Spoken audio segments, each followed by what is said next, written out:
уважаемые эксперты!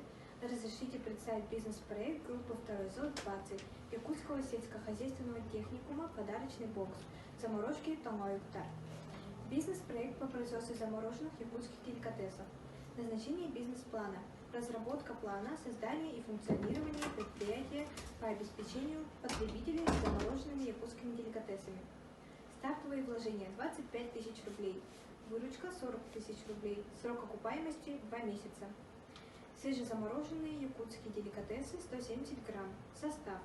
Кубики из рубленой жеребятины со специями, медальоны из печеной жеребят со специями, кёрчик с земляникой, кёрчик с черной смородиной. Цель проекта – организация предприятий по производству свежезамороженных якутских деликатесов в Якутии. Ценовая категория премиум. Реализация осуществляется через столовую техникума, а также несетевые продуктовые магазины, рынки. Благодаря простой технологии изготовления, отсутствию большого количества производственного оборудования, проект отличается низким уровнем инвестиционных и операционных затрат, что значительно повышает его конкурентоспособность.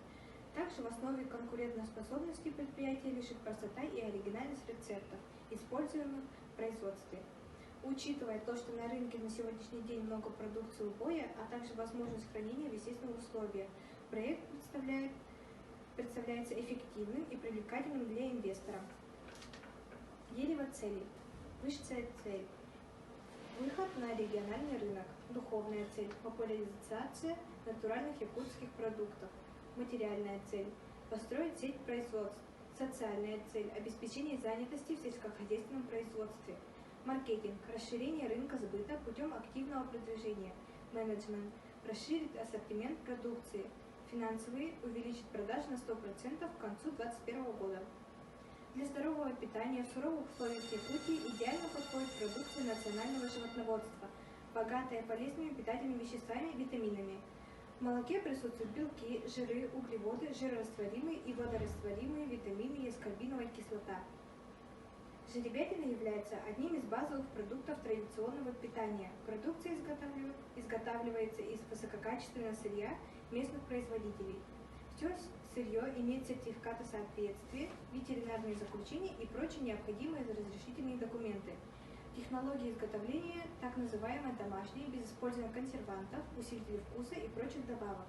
Максимальный срок хранения готовой продукции в вакуумной упаковке при естественном морозе ниже 18 градусов Цельсия 4 месяца. Упаковка. Картонная коробка с полиэтиленовыми вставками с логотипом производителя. Состав бокса и описание товаров. Кубики из рубленой жеребятины со специями.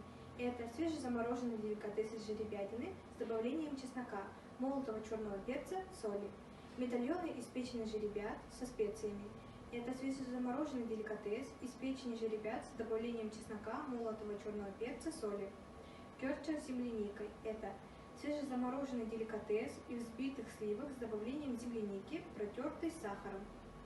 Кёрча с черной смородиной. Свежезамороженный деликатес из взбитых сливок с добавлением черной смородины, протертой с сахаром.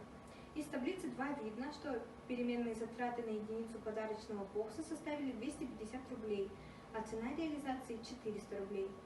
Каналы реализации. Столовая техникума, рынки, несетевые розничные магазины продуктов питания. Продукция ориентирована на реализацию в зимнее время. Целевая аудитория – взрослые дети старше 3 лет. Мы провели свод-анализ и преимущества. Экологически чистый продукт, простота рецептов, простота технологий, небольшие инвестиционные затраты, использование естественного мороза. Недостатки. Продукт не популярен среди молодежи, дороговизна сырья, ограниченное время для приготовления. Актуально только зимой. Перспективы. Можно использовать проект в любой местности Якутии. Расширение ассортимента, расширение рынка сбыта, занятость населения в сельскохозяйственном производстве. Риски. Несоблюдение технологии, некачественное сырье, несоблюдение санитарно-гигиенических норм, рост цен на сырье. Благодарю за внимание.